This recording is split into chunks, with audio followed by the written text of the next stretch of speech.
ప్రప్రథమంగా పరం పూజ్యులు ప్రాతఃస్మరణీయ పరమారాధ్యులు జగద్వందనీయులు శ్రీకృష్ణ చైతన్య మఠం గోసేవాశ్రమం సంస్థాపక ఆచార్యులు మధ్య గురుదేవ్ గురుకృపామూర్తి విష్ణుపాద్ పరమహంస పరిప్రాదికాచార్య అష్టోత్తర శ్రీ శ్రీమద్ భక్తి సౌధ కేశవ గోస్వామి మహారాజు వారి దివ్యపాదంలో ఇదాస్ అనంత కోటి దండోత్ ప్రణామం చేస్తూ వారి అహేతు కృపాభిక్ష ప్రార్థన కోరుతున్నాం. తదుపరి పరం గురుదేవ్ నిత్యులాభ విష్ణుపాద్ పరమహంస పరిప్రాదికాచార్య అష్టోత్తర శ్రీ శ్రీమద్ జగద్గురు భక్తి భయో పురి గోస్వామి మహారాజు వారి దివ్యపాదంలో ఈ దాస్ అనంత కోటి దండోత్ ప్రణామం చేస్తూ వారి అహేతు కృపాభిక్ష ప్రార్థన కోరుతున్నాం. రూపాను గురువర్గులు ఆచార్యుల తలుగు దివ్యపాదములని భోరి భోరి సాష్టాంగ అనంత కోటి దండోత్ ప్రణామం చేస్తూ వారి అహేతు కృపాభిక్ష ప్రార్థన కోరుతున్నాం. భగవత్కథా పిపాసు మధ్య గురు భ్రాతలందరికీ మాతృమణుడికి నా యథాయోగ్యం ప్రణామం చేస్తూ వారి అహేతు కృపాభిక్ష ప్రార్థన కోరుతున్నాం. అఖిల గుణగణనిధి కరుణాసాగర భక్తవత్సల కల్పతరు దయాసాగర శ్రీ హరితాలక మహతి కృప ఈరోజు ఈ త్రిసంధ్యా సమయంలో భగవత్ సన్నిధిలో మనందరికీ మానవ జన్మలోని సర్వోత్కృష్టమైన కళ్యాణకారమైనది భగవంతుని తాలూకా ప్రసంగం అతి దుర్లభమైనది. కలియుగంలోని మనకి సులభంగా ప్రాప్తి అవుతుంది. ఇది కేవలం హరి గురు వైష్ణవ తాలూకా మహతి కృప. ఈ సత్సంగాన్ని వింటూ మన జీవితంలోని తెలుసుకోవాల్సింది భగవంతుడికి కేవలం ప్రసంగ మాధ్యమంలోనే. భగవంతుడికి చెవులతోని దర్శనం చేసుకోవాలట.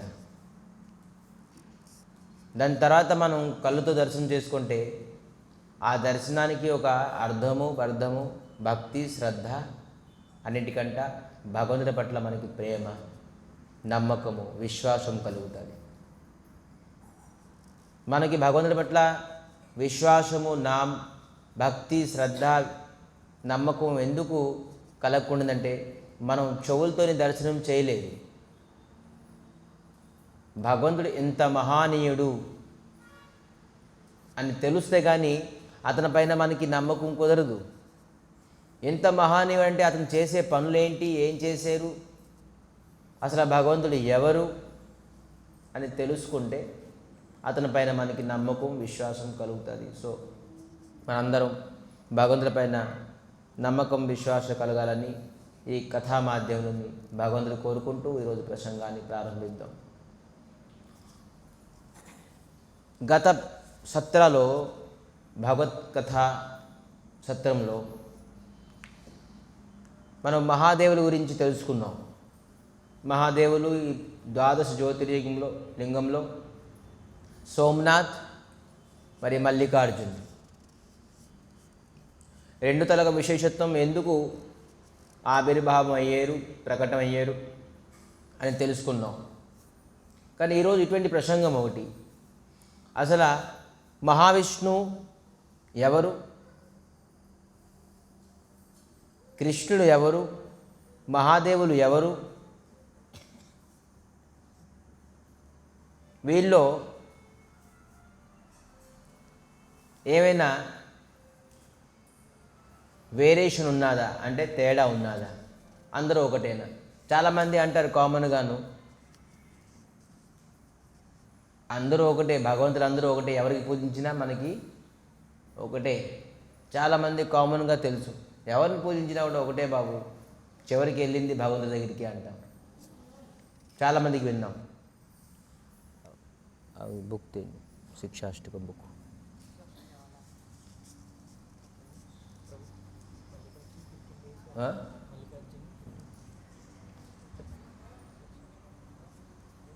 సో మనం చాలామంది కామన్గా డైలాగ్ చెప్తాం, ఎవరినైనా పూజిస్తే సరిపోతుంది, ఎవరు నమ్మకం బట్టి ఎవరి విశ్వాసం బట్టి వాళ్ళని పూజిస్తారు, అందరూ చేరుకుంది అక్కడికే అని అంటారు చాలామంది.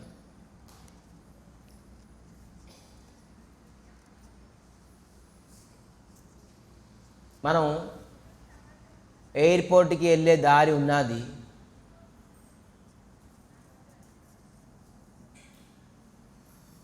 ఒకవేళ ఏ దారిలో వెళ్తే కూడా ఎయిర్పోర్ట్కి వెళ్ళొచ్చా? ఏ దారిలో వెళ్ళినా అయిపోతుందండి, ఎయిర్పోర్ట్కి అంటే అవుతుందా? దారి తెలియపోయిన వాడు అలా చెప్తాడు, ఏ దారిన కూడా వెళ్తే ఎయిర్పోర్ట్ వెళ్ళిపోవచ్చేమో అని. కానీ ఎయిర్పోర్ట్కి వెళ్ళే దారి అనేది ఒకటి ఉన్నది. ఆ దారిలో వెళ్తే మనం త్వరగా వెళ్ళొచ్చు, సేఫ్గా వెళ్ళొచ్చు. ఏరోప్లేన్ వెళ్ళకముందు మనం బోర్డింగ్ టైం అంటారుగా, ఆ టైంలో చేరుకోవచ్చు. ఏ తోవలైనా వెళ్ళిపోయినా అయిపోతుంది అంటే మనం తిరిగి అది ఏరోప్లేన్ వెళ్ళిపోతుంది, మనం ఏమో బహుశా చేరుకోవచ్చు, చేరుకుపోవచ్చు. దానికంటే ఒక తోవ ఉన్నది. తోవ తెలియపోయిన వ్యక్తి తను చెప్తారు ఏ తోవలకి వెళ్ళినా పర్లేదు అని చెప్పేసి. భగవంతుడి గురించి తెలియపోయిన వ్యక్తి ఎవరిని పూజించినా పర్లేదు, అందరూ ఒకటే సయ్యా అని చెప్పేసి చెప్తారు. ఎలాగా ఒకటే అవుతారు? అందరికీ ఒక పొజిషన్ ఉన్నది, ఒక్కొక్కరికి ఒక్కొక్క ఫలితం ఉన్నది. ఆ పొజిషన్ ఏంటి, ఆ ఫలితాలు ఏంటి అనేది మనం తెలుసుకోవాలి. ఎవరిని పూజిస్తే ఏ ఫలితం మనకి లభిస్తుంది. తెలియకుండా ఏ తోలని ఎవరిని భజించినా కూడా ఒకటే అని అనుకుంటే తనకి తెలియదు. కాబట్టి అందుకే ప్రసంగ మాధ్యమం మనం దర్శనం చేసుకోవాలి. అయితే మనం అల్టిమేట్గా ఎవరిని పూజించాలి? అల్టిమేట్గా మనం ఏ తోవలను వెళ్తే ఎయిర్పోర్ట్కి వెళ్ళగలం తెలుసుకోవాలి. ఏ తోవలను వెళ్ళినా కూడా అయిపోతుంది అంటే అది సమంజసమైన విషయం కాదు. అది ఊరికనే చెప్పాలని, ఏదో మాట్లాడాలని గాలి మాటలు అంటారు చూసారా, అది గాలి మాటలు అన్నమాట. ఎవరిని పూజించినా ఒకటే అయ్యా, ఎవరిని తలుచుకుంటే ఒకటే, అందరూ ఒకటే అని అంటారు. అది గాలి మాటలు, వాళ్ళకి తెలియదు. ఒక్కొక్కరిని పూజిస్తే ఒక్కొక్క ప్రకారంగా ఫలితం ఉంటుంది. సో మనం ఇవన్నీ ఫలితాలు తెలుసుకోవడానికి మనం ఇక్కడ కూర్చోలేదు. కానీ అల్టిమేట్ ఫలితం ఏంటి, మన జీవితం లక్ష్యం ఏంటి, ఏం ఉండాలి లక్ష్యం? చూడండి, సోమనాథ్ అంటే ఎవరు? మహాదేవులు.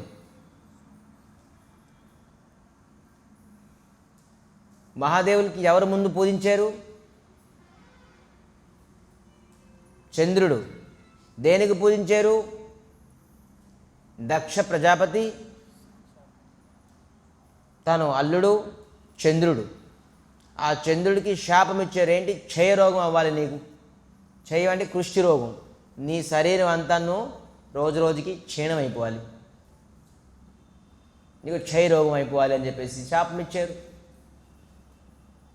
ఆ శాపాన్ని విముక్తి పొందడానికి బ్రహ్మ దగ్గరికి వెళ్ళారు. మనం ఇవన్నీ తెలుసుకున్నాం. కానీ ఎవరైతే కొత్తగా వాళ్ళకి వినండి, బ్రహ్మ దగ్గరికి వెళ్ళారు.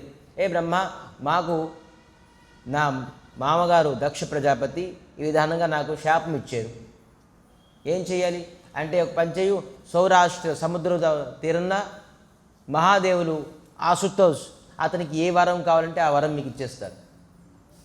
అతన్ని ప్రసన్నం చేయడం ఈజీ. అతను ఇవన్నిట్లో ఉండరు, అతను ఎప్పుడు నిరంతరంగా భగవద్ధ్యానంలో ఉంటారు. ఎవరు ఏ భక్తి వస్తే అతను వెనక ముందు ఏం ఆలోచించుకుంటాను తదాస్తునే పంపించేస్తారు. ఎందుకంటే మనం ఒక దుకాణంకి వెళ్ళామనుకోండి, ఒక 5 కిలో చీనీ ఇమ్మంటాం, పంచదార ఇమ్మంటాం. 5 కిలో పంచదార ఇచ్చేసి మనం డబ్బులు ఉంచేసుకుంటాం, అయిపోయింది అంతే. ఎవరైతే వస్తారో పంచదార గురించి, మీ నాన్న పేరేంటి, మీ అక్క పేరేంటి, మీ చెల్లి పేరేంటి, మీరు ఎక్కడ ఉంటారు, మీ ఉద్యోగం ఏంటి, మీ సద్యోగం ఏంటి, మీ గోత్రం ఏంటి అడుగుతారేంటి? ఎవరైనా ఏం అడగరు. దేని గురించి వచ్చారు? పంచదార కావాలి 5 కిలో, డబ్బులు ఉంచారు, ఆ పంచదార ఇచ్చేశారు, అయిపోయింది రిలేషన్ అంతే. ఒక కొట్టువాడిది మంది రిలేషన్ అంతే, వ్యాపారంలో రిలేషన్ అంతే ఉంటుంది. అలాగే దేవతల దగ్గరికి వెళ్ళి మనకి ఈ వరం కావాలి, ఇది కావాలి, స్వామి ఉద్యోగం కావాలి, సద్యోగం కావాలి, భార్య కావాలి, పిల్లలు కావాలి, ఇంట్లో అశాంతి ఉన్నది, ఆరోగ్యం కావాలి, ఇది కావాలి, జనం దేహి, ఇవన్నీ అడుగుతాం. సో సార్ మీరు దేనికి వచ్చావు, అది తీసుకుని వెళ్ళిపో, అంతే రిలేషన్. మరి ఇంకా ఎఫెక్షన్ అనేది ఏమీ లేదు. ఈ విధానంగా షాప్ వ్యక్తి కస్టమర్తో ఏ విధానంగా డీల్ చేస్తారో అలాగే డీల్ చేస్తాం దేవతలతో. మనకి ఏది కావాలి ఆ కోరిక పట్ల మనం వెళ్తాం, ఆ కోరికల్లోని కొంతవరకు కొంత తీర్చుతారు అంతే. మహాదేవులకి ప్రసన్నం చేసి మహాదేవులు ప్రకటమయ్యారు. ఎన్ని 100 కోటి మహామృత్యుంజయ మంత్రం జపం చేశారు కదా. 100 కోటి మహామృత్యుంజయ మహాతపస్య. మరి నిరాహారంతో, ఆహారం లేదు. మరేంటి విధి విధానం అని చెప్పేసి కూడా రాసి ఉన్నది. విధి విధానం అంటే ఏంటి? విధి విధానం అంటే ఏంటి? నియమంతో, చాలా నిష్ఠాతో. చంద్రుడు నిష్ఠాతోని విధి విధానంతో 100 కోటి మహామృత్యుంజయ మంత్రం శిక్షాష్టకం బుక్స్ తీసుకురా. మహామృత్యుంజయ మంత్రంతో జపం చేస్తే మహాదేవులు ప్రసన్నమై శాపం నుంచితో విముక్తి చేయలేదు. చేశారేంటి విముక్తి? లేదు. శాపం విముక్తి కాకుండాను కొంత మార్గం చూపించారు. ఏంటి? 15 రోజులు ఖచ్చితంగా క్షయం అవుతాం, కానీ తపస్సు చేసి నన్ను ప్రసన్నం చేసే కాబట్టి ఆ 15 రోజులు మళ్ళీ పెరుగుతాం. క్షయం ఆవిడైతే ఖాయం. దీనికి ఎవరు కూడాను, ఎందుకంటే భగవంతుడు సృష్టిలోని శాపము అని ఉన్నది, ఆశీర్వాదం ఉన్నది, వరం అనేది ఉన్నది, అన్నీ ఉన్నాయిగా. వరం ఇస్తే అలాగే వరం. బ్రహ్మ హిరణ్యకశ్యపుడికి వరం ఇచ్చారు, నా జలంలో చావాలి, ఆకాశంలో చావాలి, భూమిలో చేస్తాను, రాత్రి చేస్తానా, పొద్దున్న చేస్తానా, అసురులతో చేస్తానా, లేదంటే మనుషులతో చేస్తానా, పశువుతో చేస్తానా, ఎవరితో చేస్తాను, అస్త్రంతో శస్త్రంతో ఇదేంటో చావని చెప్పేసి బ్రహ్మ తపస్సు తథాస్తు తథాస్తు తథాస్తు. కానీ భగవంతుడు విష్ణుమూర్తి శ్రీకృష్ణుడు నరసింహ రూపంలో వచ్చి తను ఇచ్చిన ఆశీర్వాదానికి ఎప్పుడు భంగం చేయలేదు, అమర్యాద చేయలేదు. బ్రహ్మ ఇచ్చిన ప్రతి వరానికి కాపాడుకుంటూ పొద్దున్న కాదు, రాత్రి కాదు, అస్త్రంతో కాదు, శస్త్రంతో కాదు, నరుడు కాదు, పశువుడు కాదు, జలంతో లేని భూమిలో కాదు, ఇంటి బయట కాదు, ఇంటి లోను కాదు, అనేక ఆ వరానికి మర్యాద ఇస్తూ తను సంహరించాడు. అలాగే మహాదేవుడును ఎవరు వరం కూడాను వరం ఎవరికి అమర్యాద చేయకూడదు, అలాగే శాపం కూడా అమర్యాద చేయకూడదు. అందుకే దక్ష ప్రజాపతులుగా శాపాన్ని అమర్యాద చేయకుండాను 15 రోజులు ఖచ్చితంగా నువ్వు క్షయమవుతావు, ఇంకో 15 రోజులు ఖచ్చితంగా నువ్వు పెరుగుతావు. అది నా ఆశీర్వాదం. క్షయం అనేది శాపం ఉన్నది, ఖచ్చితంగా అవుతావు ఖచ్చితంగా. అయితే ఈ విధానంగా శాపం నుంచి విముక్తి పొందలే కొంతవరకు. అవతల పక్క భాగవతంలోని ఒక ఘట్టం తెలుసుకోండి. అజామిల్ అని ఒక మహాపాపాత్ముడు, తెలియదు మీకు పేరు, గుర్తుపెట్టుకోండి. అజామిల్. ఏం పేరు? అజామిల్ అని ఒక మహాపాపాత్ముడు జీవితంలో చేసిందంతా మహాపాపమే. 1 కాదు, 2 కాదు. ఇతనికి 100 హార్డ్ డిస్క్లు పేరు, 10 కాదు, 100 హార్డ్ డిస్క్లు అంతా ఫుల్ అయిపోయి ఉన్నది. ఆ ఎంటర్ చేసేసి పాపం తలోగా ఎంటర్ చేసేసి యమభటులు, యముడు కూడా ఎదురు చూస్తున్నాడు, వీడు ఎప్పుడు చనిపోతే వీడి పని పెడదామని. ఆ విధానంగా వెయిటింగ్లో ఉన్నారు. కానీ ఒకనాడు యమభటులు చనిపోయిన వచ్చేసింది, మంచం మీద పడున్నారు. చనిపోయిన సమయానికి యమభటులను చూసేసి ఆ అజామిలుడు చాలా భయంతో నారాయణ అని శబ్దం ఎత్తాడు. నారాయణ 4 అక్షరాలు, కొన్ని సెకండ్స్ ఏమో. నారాయణ అంటే 4 సెకండ్లు, 5 సెకండ్లు అంతే ఉంటుంది. 5 సెకండ్లతోని నారాయణ అని అనేస్తాం. ఇంకా భయంతో ఉన్నాడు కాబట్టి ఇంకా త్వరగా అయిపోతుంది. 2-3 సెకండ్లతో నారాయణ అనేసారు.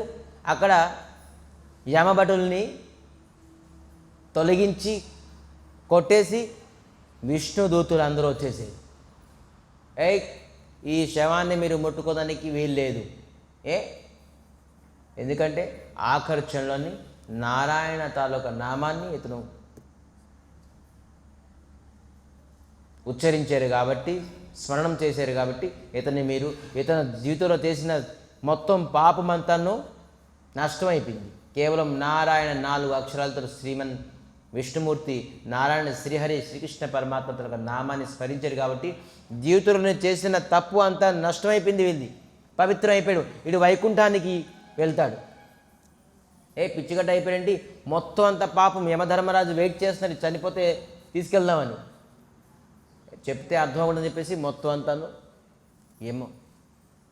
విష్ణుదూతులు అందరూ యమదూతులకి కొట్టేశారు. శంఖ చక్ర గదాపద్మతో ఉన్నారు వీళ్ళు కూడా. ఎవరు? విష్ణుదూతులు. విష్ణువు ఎలాగ ఉంటారు, విష్ణుదూతులు అలాగే ఉంటారు. చాలా అందంగా శంఖ చక్ర గదాపద్మతో ఉన్నారు. మొత్తం అంతా అందరికీ కొట్టేశారు. యమభట్లు అందరూ పాపం బీప్ షాప్ అయిపోయింది. కుంటుకుంటూ, తిట్టుకుంటూ, ఏడుచుకుంటూ అడుగుతాను ఇవాళ యమధర్మరాజుకి, ఎవరి దగ్గర పంపించారు? మాకు బీప్ షాప్ అయిపోయింది మాకు అని చెప్పేసి, యమధర్మరాజు రండి, ఏమైంది? అజామిల దగ్గరికి వెళ్ళాం, మొత్తం అంతా దెబ్బలు తినుకుని వచ్చి ఎవరో అందంగా శంఖచక్ర గదాపద్మ పట్టుకుని 4 భటులు వచ్చారు. వాళ్ళు మాకు మొత్తం బీప్ షాప్ చేసేసారు. ఏమి లేదండి, ఎవరు అట ఆ నారాయణ, ఎవరో ఆ నారాయణ శబ్దాన్ని నోరు బంద్ చేసేసింది. ఏమైంది? ఆ నామము ఎక్కడ ఉచ్చరించకూడదు. యమధర్మరాజు చెప్తున్నారు, ఎక్కడ? యమలోకంలోని. ఆ నామం ఎక్కడ ఉచ్చరించుకుంది. ఏమైంది? అది ఉచ్చరిస్తే ఎవరైతే వింటారో, ఎవరైతే చెప్తారో ఇక్కడ యమలోకం అంతా ఖాళీ అయిపోతుంది. అందరూ వైకుంఠానికి వెళ్ళిపోతారు. అచ్చా, ఆ నామంలో అంత శక్తి ఉందా? అయితే చెప్పండి స్వామి, ఎవరిని తీసుకురావాలి, ఎవరిని తీసుకురాకూడదు? మళ్ళీ ఒకసారి మాకు వెళ్తే మేము కొడితే మేము ఒప్పుకోము, మరి మీరు చెప్పేయండి. అప్పుడు చెప్తున్నారు, యమధర్మరాజు లిస్ట్ రాశారు. చూడండి, వినండి జాగ్రత్తగా. ఎవరైతే ఊర్ధ తిలకం పెట్టుకుంటారో వాళ్ళ శరీరం చనిపోయిన తర్వాత మీరు వాళ్ళ జోలికి పోకండి. పోయారనుకోండి మళ్ళీ సేమ్ బీప్ షాప్ అవుతుంది. యమధర్మరాజు స్వయంగా యమభటులను చెప్తున్నారు. మళ్ళీ ఎవరైతే కంఠంలోని కంఠిమాల, తులసిమాల వేసుకుంటారో అటువంటి వ్యక్తి, అటువంటి శరీరాన్ని మీరు టచ్ చేయకూడదు, వాళ్ళ జోలికి వెళ్ళకూడదు అని. ఎవరైతే భగవంతుడు విష్ణుమూర్తి తాలూకా నామాన్ని స్మరణం చేసేసి చనిపోతారో అటువంటి వ్యక్తి దగ్గర, ఎవరైతే శిఖ ఉంటుందో, చైతన్యం ఉంటుందో, తులసి ఉంటుందో అటువంటి వ్యక్తి దగ్గర పొరపాటున శరీరాన్ని మీరు టచ్ చేయకండి, వాళ్ళ జోలికి పోకండి అని పెద్ద లిస్ట్ ఇచ్చారు. చూడండి, ఇది చెప్పడానికి కారణం ఏంటంటే 100 కోట్లు మహామృత్యుంజయ మంత్రాన్ని స్మరించి శాపాన్ని తొలగలేదు, ఖచ్చితంగా క్షయమయ్యింది. కానీ ఇతను ఏం చేశారు? మొత్తం పాపం నుంచి విముక్తి వైకుంఠ లోకానికి వెళ్ళిపోయింది. అంటే మహామృత్యుంజయ మంత్రం తక్కువ అనేది, నారాయణ ఎక్కువ అనేది నేను చెప్పుకున్నాను. వేదంలోని అన్ని మంత్రాల తాలూకా ప్రయోజనము, అన్ని మంత్రాల తాలూకా ఒక్కొక్క ఫలితం ఉన్నది. ధ్యానంగా వినండి. వేదంలో ప్రతి మంత్రం తాలూకా ఫలితం ఉన్నది. అలాగే మహామృత్యుంజయం తాలూకా మంత్రం తాలూకా ఫలితం ఉంది. కానీ మహామంత్రం హరే కృష్ణ కృష్ణ కృష్ణ హరే హరే, హరే రామ రామ రామ హరే హరే, ఈ మహామంత్రాలకు ఫలితం వేరా? ఇప్పుడు నేను గొప్పవాడిని అని అంటే మీ అందరూ చెడ్డవాళ్ళు కాదు. పలానా వ్యక్తి గొప్పవాడంటే మిగతా అందరూ చెడ్డవాళ్ళు కాదు. మహామంత్రం అనేది గొప్పది అంటే ఇతర మంత్రాలు చెడ్డది అని కాదు. అయితే గొప్పది అంటే ఏంటి? అన్నిటికంటే గొప్పది. 100 కోట్ల సారి చంద్రుడు విధి విధానంగా పాటిస్తూ ఆహారం తినకుండా మరి సముద్రంలోని తపస్సు చేసుకొని ఏ ఫలితం పొందలేదో, కేవలము అజామినుడు ఒక మంచం మీద పడుకొని విధి విధానం ఏమీ లేదు, తపస్సు లేదు, ఏమీ లేదు, భయంతో, మళ్ళీ ఇంకో విషయం చెప్పిన, భగవంతుడి నామం కూడా జపం చేయలేదు ఇతను. ఎవరు తెలుసా? వాళ్ళ తలగా అబ్బాయి పేరు నారాయణ, వాళ్ళ చిన్న కొడుకు పేరు నారాయణ. అరే నారాయణ, నన్ను ఎవరు తీసుకుంటున్నారు చూడండి, ఇది చెప్దామని నారాయణని పిలిచాడు. వాళ్ళ చిన్న అబ్బాయి పైన చాలా అటాచ్మెంట్ ఉండేది, మంచం మీద పడుకుండేవాడు. చనిపోయే ముందు వాళ్ళ చిన్న అబ్బాయిని పిల్లనికి యమభటులను చూసి భయపడ్డాడు. నల్లగా విరాటంగా ఎర్రగా కళ్ళు ఉన్నాయి, విరాటమైన పురుషులు. ఈ యమభటులు వస్తే ఒకటి ఆవుకి మళ్ళీ కుక్కలకి తెలుస్తాయట. కుక్కలు అరుస్తే యమభటులు వచ్చారని చెప్పేసి అంటారు చాలామంది. ఇది ఏ గ్రంథంలో రాయలేదు, కానీ లోక దృష్టిలోని ఎరగంటారు. కానీ ఆవు కూడా తెలుస్తుందట, గోమాత కూడా తెలుస్తుందట, భటులు వచ్చారని చెప్పేసి. చనిపోయిన ముందు మనకు కూడా తెలుస్తుంది. చనిపోయే ఆ ఇంట్లో ఇంకెవరికి తెలియదు. ఎవరైతే చనిపోతారో ఆ వ్యక్తి కనబడతారు యమభటులు, ఆవుకి కుక్కకి కనబడతారు. ఒక వ్యక్తి చనిపోతే నోట్లించి వామిటింగ్ అవడం, లేదంటే చెవులించి డస్ట్ రావడం, బాత్రూమ్ టాయిలెట్స్ అవ్వడం, ఇవన్నీ అయితే ఖచ్చితంగా ఆ ఇండికేషన్ ఏంటి, ఆ శవం చూస్తే ఇండికేషన్ ఏంటి, ఖచ్చితంగా ఇతను యముడిని చూసేది, యమభటులు చూసేది ఇండికేషన్స్ అనమాట. శరీరంలోని నవరంధ్రాల నుంచి ఏదో ఒక రంధ్రం నుంచి ఖచ్చితంగానూ వస్తుంది దుర్గంధం. భయంతో, ఇప్పుడు మనం భయంతో వామిటింగ్ వస్తుంది, బాత్రూమ్ వస్తుంది, టాయిలెట్ వచ్చేసి చూడండి, చాలామంది కంగారు కొని బాత్రూమ్ టాయిలెట్స్ వస్తుందా లేదా? కంగారు పడితే బాత్రూమ్ టాయిలెట్స్, వామిటింగ్, ఇవన్నీ వికారం కలుగుతుంది అన్నమాట భయంతో. ఆ యమభటులను చూస్తే అత్యధికంగా భయం ఆ సమయంలోని, చావు సమయంలోని. దానికి మించింది, చావుకి మించిన భయం ఇంకెక్కడ ఉంటుంది మనకి?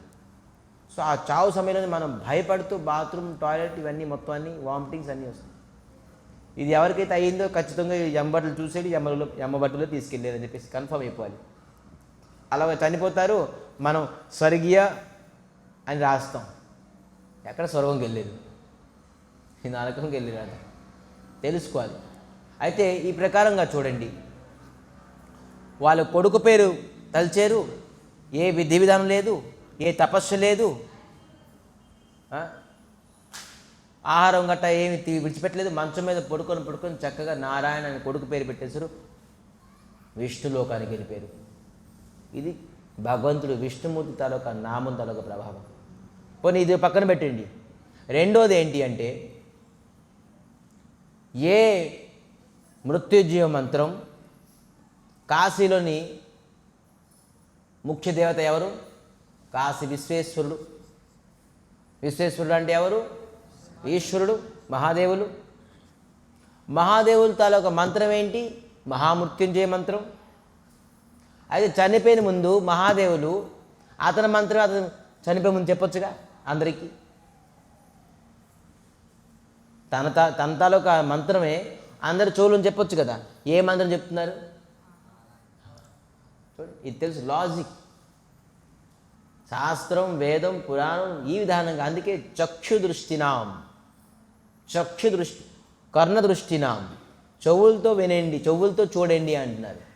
మహాదేవులు అంత మహామృత్యుంజయం మంత్రం అంత పవర్ఫుల్ అయితే, అంత గొప్పదైతే, ఎందుకు మహాదేవులు స్వయంగా కాశీలోని చనిపోయిన ముందు ఒక వ్యక్తికి చెవులోని నారాయణ అని ఎందుకు అంటారు?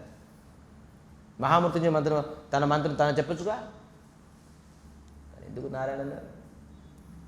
సో ఈ పాయింట్ని మనం నోట్ చేసుకోవాలి. సో ఏ మంత్రం గొప్పది, ఏది కళ్యాణకారమైనది? చిన్న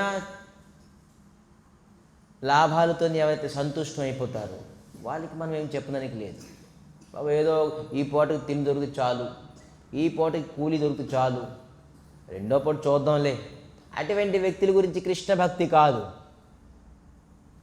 కృష్ణ భక్తి అనేది high ambition, high thoughts, high thinking, ultimate నేను ఏదో జస్ట్ పాస్ అయిపోదాం, 30 మార్కులు వస్తే చాలు, నాకు ఎందుకు ఈ చదువులు ఎందుకు మనం. అటువంటి వ్యక్తికి స్పెషల్ క్లాసులు, స్పెషల్ ట్రీట్మెంట్స్ స్కూల్లోని, స్పెషల్ గైడ్లైన్స్ ఏం అవసరం లేదు. నువ్వు చదువు రాకపోతే లేదు, జస్ట్ పాస్ అవ్వడానికి వాడి అంబిషన్నే ఎయిమెట్స్ జస్ట్ పాస్ అవ్వడానికి. ఎవరైతే గోల్డ్ మెడలిస్ట్ టార్గెట్ పెట్టుకుంటాడో, ఎవరైతే నంబర్ 1 ర్యాంక్, ఏపీలో నంబర్ 1 ర్యాంక్, లేదంటే ఇండియాలో నంబర్ 1 ర్యాంక్ తీసుకుందని అనుకుంటారు, అటువంటి వ్యక్తి గురించి కృష్ణ భక్తి అంటే మన టార్గెట్ అలా ఉండాలి. ఏంటి? జన్మ మృత్యువు నుంచి త్రాహి, సంస్కృతి చక్రం నుంచి బయటికి రావడానికి ఎవరికైతే టార్గెట్ ఉంటుందో అటువంటి వ్యక్తికి కృష్ణ భక్తి కావాలి. చిన్న ఏదో ఆస్తులు, అంతస్తులు, కాఫీ, టీ, తిండి, భార్య, పిల్లలు, అక్కచెల్లు, అందములు, ఆస్తి, అంతస్తులు, దీనికి టార్గెట్ పెట్టడానికి కృష్ణ భక్తి ఎవరు చేయలేదు. ఈ చిన్న కోరికలతో ఎవరైనా చిన్న దేవతలు తాలూకా భజనం చేస్తే మీకు అంతా లభిస్తుంది. నేను ఎప్పుడు ఎగ్జాంపుల్ ఇస్తాను. ఎగ్జాంపుల్స్ ఏంటంటే, ఒక పిఎం దగ్గరికి వెళ్ళాం, ప్రైమ్ మినిస్టర్ దగ్గరికి. ప్రైమ్ మినిస్టర్లోని బోల్డ్ మంది జనాలు ఉన్నారు. ఆ జనాలని లక్కీ డ్రా తీసినట్టుగా మనకి పిలిచారు, రండి మీరు ఒకసారి చూస్తే. మనం చూసాం, ఎవరికి పిలుస్తున్నారు, నిన్నే అయ్యారా అని చెప్పాడు పిఎం మోదీ పిలిచి మీకు ఇంటర్వ్యూ చేశారు. ఇంటర్వ్యూ అంటే ఏమిటి, బాగున్నావు, ఎక్కడ ఉంది, ఏంటి, ఎలా ఉన్నావు, దేశం ఎలాగ పరిపాలన అవుతుంది, సరే నీకేమైనా లోట్లు పాటలు ఉన్నాయా, నీకు ఉద్యోగం కావాలా, సద్యోగం కావాలి, ఏదో లక్కీ డ్రా అనమాట. పిలిచాడు ఏదో ఒకటి ఇవ్వడానికి. పిఎం, నాకు 2 జోడ్లు కావాలండి. జోడ్లు పోయి షూస్, జోడ్లు అంటారా, జోడి చెప్పులు కావాలి. సీఎం ఏమనుకుంటాడు?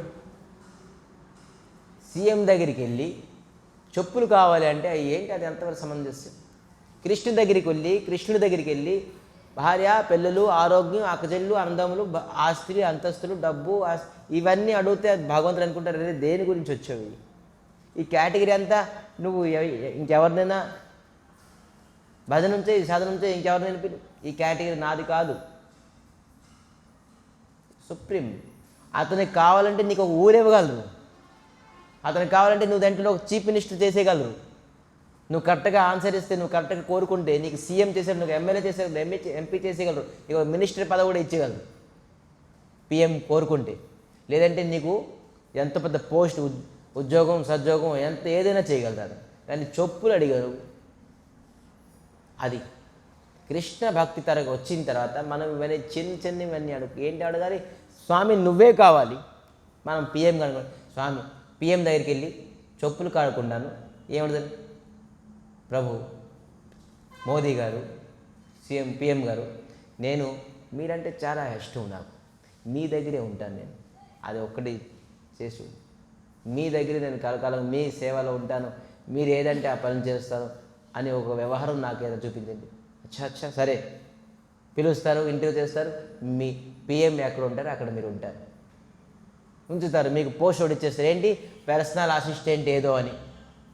మీరు పిఎం ఎక్కడికి వెళ్తారు, మీరు అక్కడికి వెళ్తారు. పిఎం ఏ బండిలో కూర్చుంటారు, ఆ బండిలో మీరు కూర్చుంటారు. పిఎం ఏం తింటారు, మీ పిఎం దగ్గర మీరు కూర్చుని తింటారు. అది ఎలాగుంటుంది? చెప్పులు ఎలా ఉంటుంది చెప్పేశారనుకోండి, పిఎం మీ దగ్గర, మీరంటే నాకు పిచ్చ అభిమానం అండి, మీ దగ్గర ఉండాలని కోరుకుంటున్నాను, మీ సేవలోని ఒక్క మాట అనేసరికోండి, పిఎం ఇంప్రెస్ అయిపోతారు. సరే వచ్చే మీ దగ్గర ఉంచుతారు. సీఎంకి ఎంత లాభం ఉంటుందో, ఎంత పొజిషన్ ఉంటుందో, ఎంత రెస్పెక్ట్ ఉంటుందో, ఎంత ఫెసిలిటీస్ ఉంటాయో అంత ఫెసిలిటీ ఆ వ్యక్తికి వచ్చేస్తుంది. అదే చెప్పులు అడిగితే. అందుకే కృష్ణుడి దగ్గరికి వచ్చి మనం ఏం అడగాలంటే, కృష్ణ నువ్వే కావాలి, నీ సేవే కావాలి, నీ నామమే నాకు నిరంతరంగా ఆయనంటే చూడు. భగవంతుడు ప్రసన్నం అయిపోతారు. మీ ట్రెండే వేరా, మీ జీవితం తల థాట్సే, థింకింగ్సే వేరా, మీ వే ఆఫ్ లైఫే వేరే అయిపోతుంది. కానీ భగవంతుడి దగ్గరికి ఏ అడగాలో కూడా మనకు తెలియదు. ఎందుకంటే మనం కర్ణ దృష్టిన చెవులతోని వింటే కానీ మనకి ఏ దేవుడికి ఏం అడగాలో తెలియదు. అందుకే బ్రహ్మ చెప్తున్నారు బ్రహ్మ సంహితలోని ఒక అద్భుతమైనది.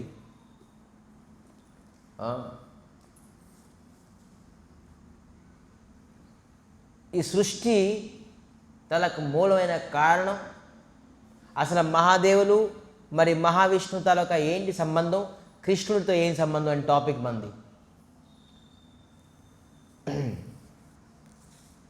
అద్భుతమైనది. చిన్న 2 minutesలో నేను దీనికి ఫైనల్ చేస్తున్నాను. చూడండి,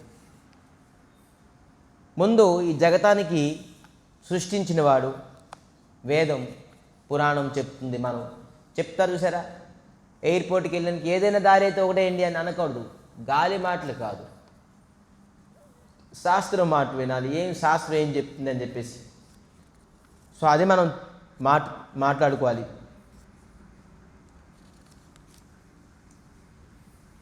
ముందు ఈ జగతానికి మూల కారణమైన వాడు ఈ కృష్ణుడు, శ్రీకృష్ణ పరమాత్మ. ఈ శ్రీకృష్ణ పరమాత్మ ఈ జగతానికి సృష్టించారు. ఏ విధంగా సృష్టించారు? ముందు బలరాముల్ని సృష్టించారు. వినండి, ఇది హైరార్కీ అంటారు. హైరార్కీ అంటే తెలుగులో ఏమంటారు? ఒక స్టెప్స్, ఒక ప్రాసెస్తోని సృష్టించారు.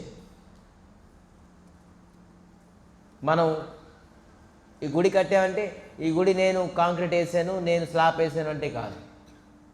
నేను గోతులు తవ్వాను, నేను ఐరన్ కట్టాను, నేను స్లాబ్ వేసాను, నేను సెంటరింగ్ వేసాను అంటే కాదు. భగవంతుడు సృష్టించారు. ఎవరి మాధ్యమని? ఫస్ట్ సృష్టి బలరాములు సృష్టించారు. సరే, బలరాములు ఎవరు సృష్టించారు? మహాశంకర్షణుని సృష్టించారు.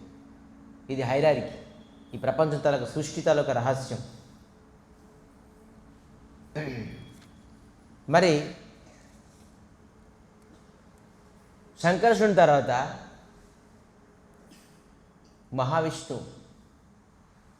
సంకర్షణ మహావిష్ణు సృష్టించారు. మహావిష్ణు క్షీరోదక సాయి విష్ణు, కారణోదక సాయి విష్ణు సృష్టించారు. గర్భోదక సాయి విష్ణు నుంచి భగవంతుడు బ్రహ్మ వచ్చారు. బ్రహ్మ ఈ జగతానికి సృష్టించారు. ఇది బ్రహ్మ సృష్టి అంటారు. కానీ బ్రహ్మ ఎక్కడ సృష్టి అయ్యారు? అతను మహావిష్ణు నుంచి సృష్టి అయ్యారు. మహావిష్ణు ఎక్కడ సృష్టి అయ్యారు? సంకర్షణ నుంచి సృష్టి అయ్యారు. సంకర్షణ ఎక్కడ సృష్టి అయ్యారు? బలరాముల నుంచి సృష్టి అయ్యారు. బలరాములు ఎక్కడ సృష్టి అయ్యారు? కృష్ణుడి నుంచి. సో ఇది సృష్టి తలక రహస్యం. ఈ విధంగా సృష్టి అయ్యింది. అయితే మహాదేవులు ఎవరు? ఇదొక సెపరేట్ కాన్సెప్ట్. మహాదేవులు స్వయంగా భగవంతుడు కృష్ణుడి నుంచి ప్రకటమయ్యారు. రైట్ హ్యాండ్ సైడ్ నుంచి. మహాదేవులు ఉండేది కైలాసం. ఇది ఆధ్యాత్మిక జగతం.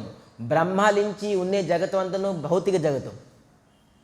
భౌతిక జగతం, ఆధ్యాత్మిక జగతం రెండు ఉన్నాయి. బ్రహ్మ ఏదైతే సృష్టించారో బ్రహ్మ వారికి మొత్తం అంతాను ఏం జగతం? భౌతిక జగతం, మెటీరియల్ వరల్డ్ అని చెప్పేసి చెప్తారు. కానీ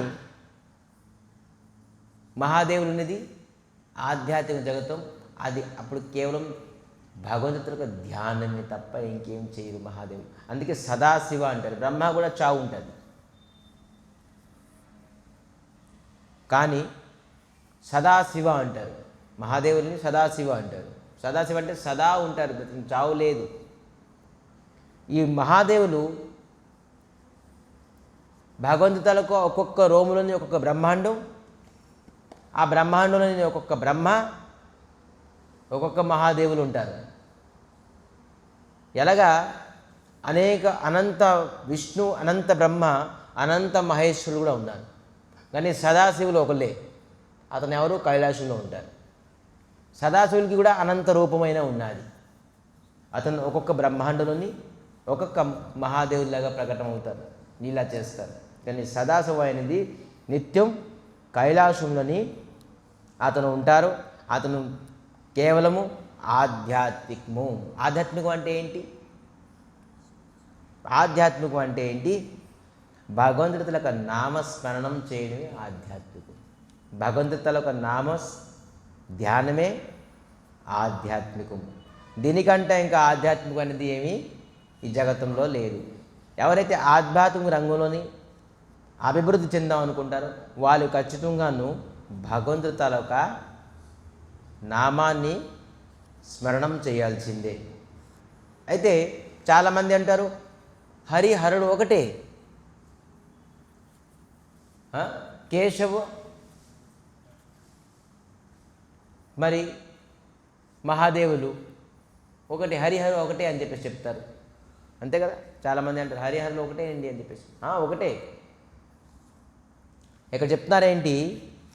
ఏంటది? మన శ్లోకం ఉంది, క్షీరం దదా శ్లోకం క్షీరంతో స్టార్ట్ అవుతుంది కదా. దది వికార విశేష యోగా సంజాయతే నహి తపస్సు. అది 8వ నంబర్ శ్లోకం.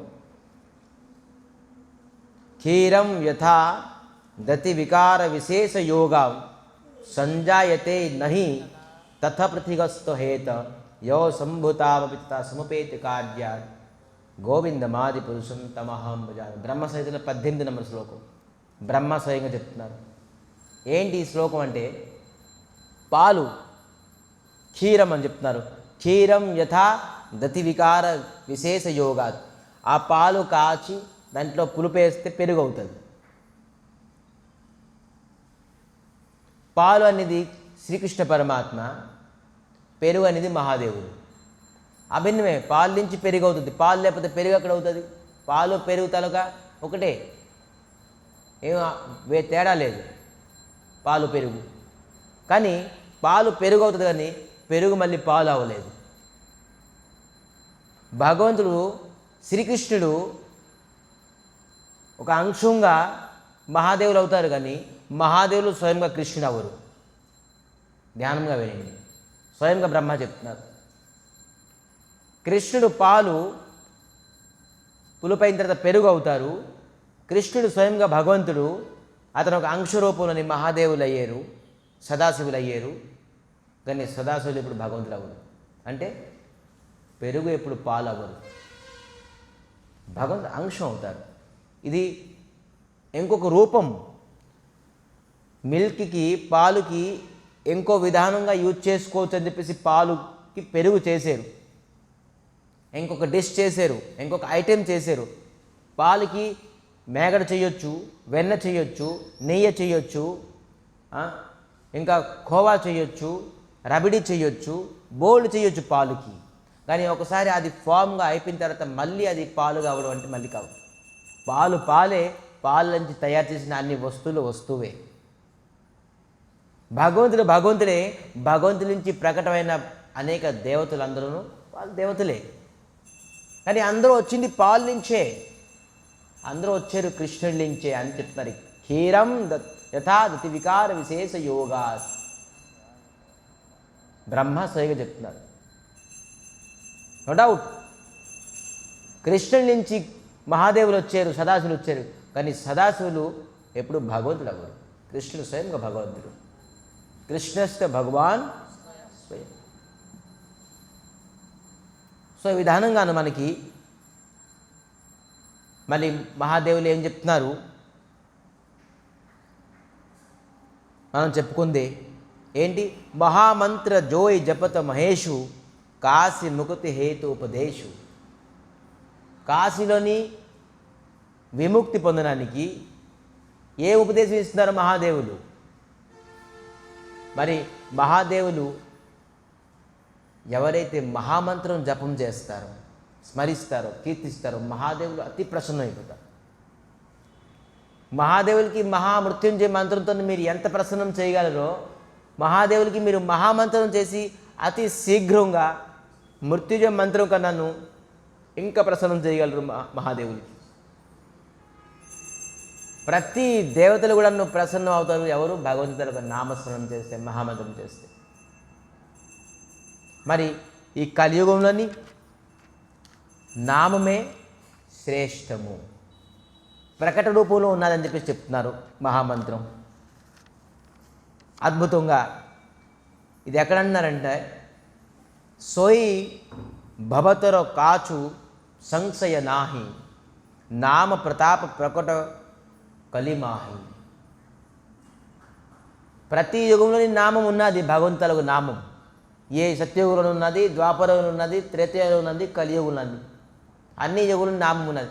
కానీ కలియుగంలోని ఇది ప్రకట రూపంలో ఉన్నది. ప్రకటం అంటే ఏంటి? లైవ్. ఎప్పుడో ప్రోగ్రామ్ అయినది, ఓకే, బాగానే ఉంది. కానీ లైవ్ ప్రోగ్రామ్ అనేది వేరే కదా. దాని తలొక ఎంథ్యూజిస్టిక్ చూడాలని భావన, ఏమవుతుందని తెలుసుకోవడానికి లైవ్ అవుతుందని చెప్పేసి అందరు క్లిక్ చేస్తారు. జరుగుతుంది, ఏంటి అవుతుందని చెప్పేసి లైవ్. ఎప్పుడో క్రికెట్ మ్యాచ్ అయ్యింది, అది చూస్తామా? లైవ్ క్రికెట్ చూస్తామా? సో కలియుగంలోని ప్రకట రూపంలోని లైవ్గా శక్తివంతుడు ఎవరంటే హరినామము, మహామంత్రం. అన్ని యుగంలో నామం ఉన్నది, నామంతలకు ప్రభావము స్వభావం ఉన్నది. కానీ కలియుగంలోని ఇది లైవ్, నామము లైవ్లో ఉన్నారు, అంటే ప్రకట రూపంలో ఉన్నారు, శక్తివంతుగా ఉన్నారు. సో అందుకే మనం నామాన్ని విడిచిపెట్టి జగత్తులోని ఏ సాధన లేదు. అందుకే ఎవరైతే ఆత్మ కళ్యాణం చేసుకుందాం అనుకుంటారో, వారి తలకు జీవితాన్ని కళ్యాణమయం చేద్దాం అనుకుంటారో, వారు ఖచ్చితంగా నామాన్ని స్మరణం చేయవలసిందే. నామముకు మించిన శక్తి, నామముకు మించిన భక్తి, నామముకు మించిన ఆధ్యాత్మికం అనేది లేదు. మనం ఖచ్చితంగా ఆధ్యాత్మిక రంగులో ఉందాము అనే ఒక వ్యక్తి కోరిక ఉన్నదంటే వాడు ఖచ్చితంగా నామాన్ని ఆశ్రయించాల్సిందే. అది ఎవరి నామము? అది శ్రీహరి, శ్రీకృష్ణ పరమాత్మ నామము. అది ఏంటి? ఖచ్చితంగాను మనం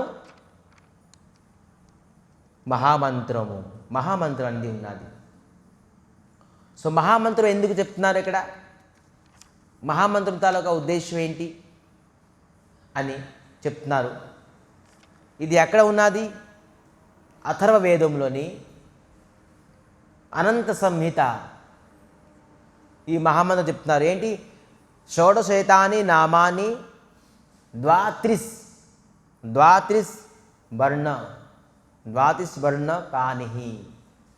ఎక్కడ ఏమంటున్నారు?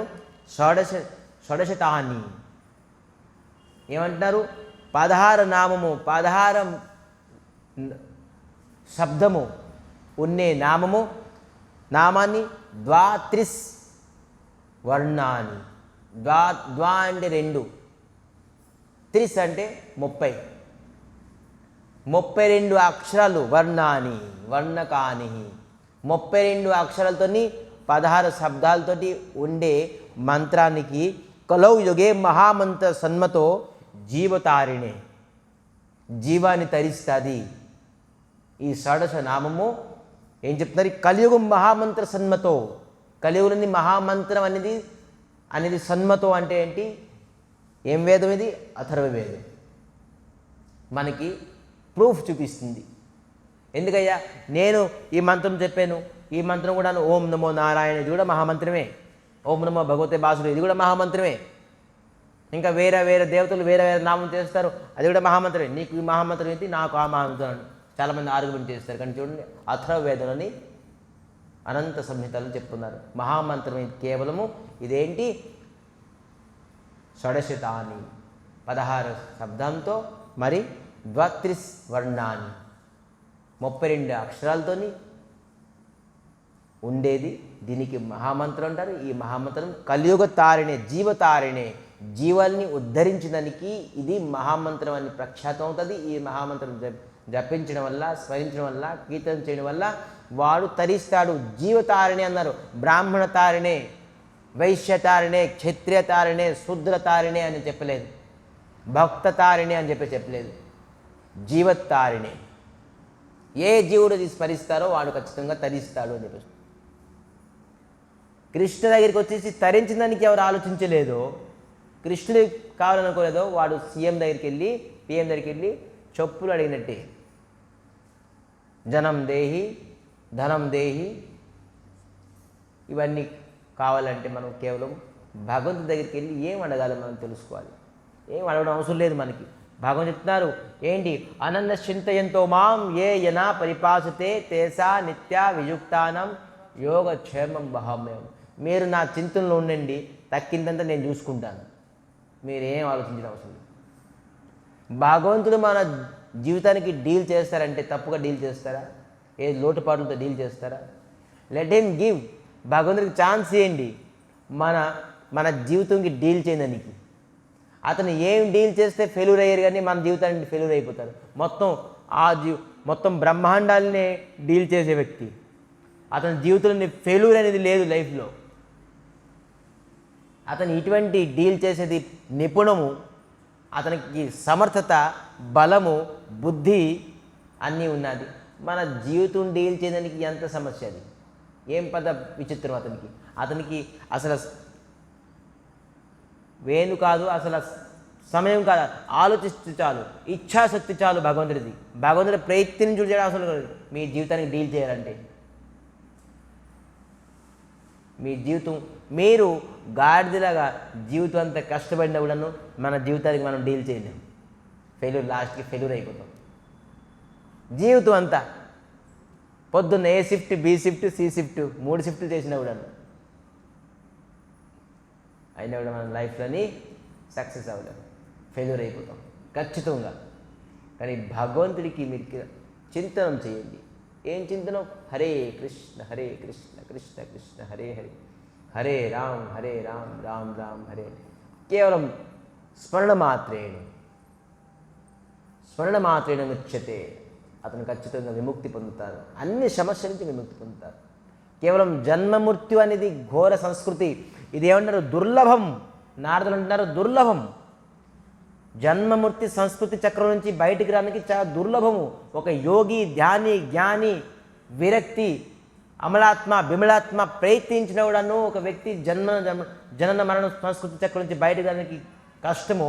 అది కేవలం హరే కృష్ణ మహామంత్ర స్మరణ చేస్తే అతనికి సులభం, అతి సరళంగా విముక్తి పొందుతారట. ఎవరికి? యోగి, ధ్యాని, కర్మి, పెద్ద అమలాత్మ, బిమలాత్మ, విముక్తాత్మ అందరికీ కూడాను యోగి దుర్లభం అనే వస్తూ జన్మమూర్తి చక్రం నుంచి బయటకు రానికి కేవలం ఒక వ్యక్తి హరే కృష్ణ మహామంత్రం స్మరణం చేయగలని తన జీవితంలోని జన్మమూర్తి చక్రం నుంచి బయటకు వచ్చేస్తారు. దానికంటే పెద్ద కష్టం ఏంటి? సో అందుకే మనం నామం పైన ధ్యానం చేయాలి, నామం పైన మనకి భక్తి ఉండాలి. నామం పైన మనకి చెప్తున్నారు భగవంతుడికి అంటాను, భగవంతుడి నామము అతి శక్తివంతుడు. తెలుసా? ఇది కూడా ఉన్నది డిఫరెంట్ కాన్సెప్ట్. భగవంతుడి కన్నాను భగవంతుడి తలక నామము అతి శక్తివంతుడు. అది ఎలాగయ్యింది? భగవంతుడి శక్తి కన్నాను భగవంతుడి నామము అతి. చూడండి, ఒక ఎగ్జాంపుల్ చెప్పేసి ఈరోజు కథకి ఇక్కడ విరామం చేద్దాం. రాముడు ఎంతమందికి ఉద్ధరించారు? అహల్యని, తారకాసుడు, ఇటువంటి రావణాసుడు, మళ్ళీ లంకాలో కొంతమంది అసురుల్ని రాముడు తరించాడు. మరి వాలిని పేర్లు వస్తే ఫింగర్ కౌంట్ ఉంటుంది, ఎంతమందిని తరించారు, సంహరించారని తరించారు, ఫింగర్ కౌంట్తోనే అవుతుంది. కానీ రాముడు ఎప్పుడు వచ్చారు? త్రేతాయుగంలో వచ్చారు. కొంతమందిని తరించి వెళ్ళిపోయారు. కానీ రామనామం ఇప్పటికీ ప్రజెంట్ కూడా తరిస్తుంది. ఎంతమంది తరించారు? ఇప్పటికీ ఇంకా ప్రజెంట్ తరిస్తూనే ఉన్నది, కంటిన్యూషన్ ఫార్మ్. కానీ రాముడు ఎప్పుడో వచ్చారు, తరించారు, కొంతమందికి వెళ్ళిపోయారు. స్వయం రాముడు ఆ పని కొంత చేసుకుని వెళ్ళిపోయారు. కానీ రామనామము ఇప్పటికీ ఆ పని చేస్తుంది. అంటే రాముడి కంటే రామనామం గొప్పదా కాదా? ఇప్పుడు లైవ్ కూడా పనిచేస్తుంది రామనామం. అందుకే భగవంతుల నామము శ్రేష్టం. భగవంతుడు నామం చేస్తే భగవంతుడు అతి ప్రసన్నమైపోతాడు. సో అందుకే అందరూ అలవాటు చేసుకోవాలి. పూజ పునస్కారాలు, ఈ తీర్థయాత్రలు, ఇది అది కాకుండాను భగవత్ ప్రసంగం పైన దృష్టేన కన్నుతోని చెవులతోని మనం చూడాలి, మరి హరినామస్మరణం చెయ్యాలి. ఇదే అన్నిటికంటే పెద్ద ఆధ్యాత్మికము. నేను ఆధ్యాత్మికం ఉంటానని చెప్పేసి బొట్టులు పెట్టేసుకోవడం కాదు, మాలు వేసేసుకోవడం కాదు, రంగురంగులు బట్టలు మార్చుకోవడం కాదు, ఈ గుడికి ఆ గుడికి తిరగడం కాదు, గోర్ల పడుకోవడం కాదు, విభూతి ఇచ్చేయడం కాదు, నూనెలు ఆకులు వేసేయడం కాదు, పసుపు కుంకాలు వేసేయడం కాదు. ఇవన్నీ ఒకటి ప్రపంచన. ఆధ్యాత్మిక అంటే స్వచ్ఛమైన మనసుతో భగవద్గీతలకు నామస్మరణం చేయడమే. ఇదే ఆధ్యాత్మికం. దీనికి మించింది ఆధ్యాత్మికం అనేది ఏది లేదు. అదంతా భక్తిలో ప్రపంచన అని చెప్పేశారు. సో అందుకే మనం భక్తి చేయాలని కోరుకున్నాం కాబట్టి మనం ఈరోజు గుడికి వచ్చాం. భగవంతులకు భక్తి చేద్దాం, భగవంతుని అనుగ్రహం కావాలనుకుందాం, భగవంతులకు దృష్టి మన పైన ఉండాలని ఎవరికైతే ఉన్నాదో ఆ వ్యక్తి ఖచ్చితంగాను భగవంతులకు నామస్మరణం చేస్తారు.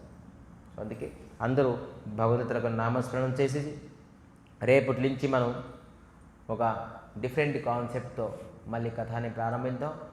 రేపు ఏంటంటే భాగవతంలోని కొన్ని ఘట్టాల్లో ఒక్కొక్క ఫలితం ఉన్నది,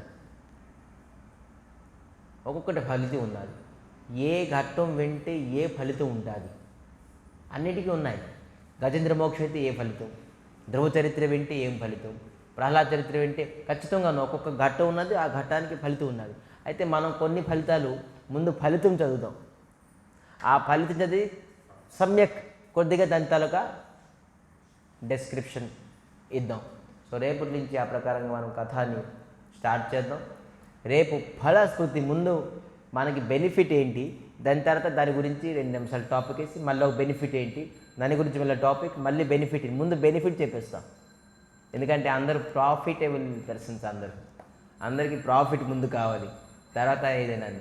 అందుకే ముందు ప్రాఫిట్ ఇచ్చేసి దాని గురించి 2 నిమిషాలు, ఒక 5 నిమిషాలు, 10 నిమిషాలు విశ్లేషణ చేసుకొని కథాన్ని మనం రేపటి నుంచి ప్రారంభిద్దాం. భాగవతం తాలూకా ఘట్టాలు. చాలా చాలా ధన్యవాదాలు. అందరూ కథా ప్రసంగం మరియు హరినామస్మరణం చేసినందుకు హరి బోల్. అందరూ జపం చేయండి. శ్రీకృష్ణ చైతన్య ప్రభు నిత్యానంద శ్రీ అద్వైత గదాధర శ్రీ వాషాది గౌర భక్త బృంద. హరే కృష్ణ కృష్ణ కృష్ణ హరే హరే, హరే రామ రామ రామ హరే హరే. హరే కృష్ణ కృష్ణ కృష్ణ హరే హరే, హరే రామ రామ రామ హరే హరే.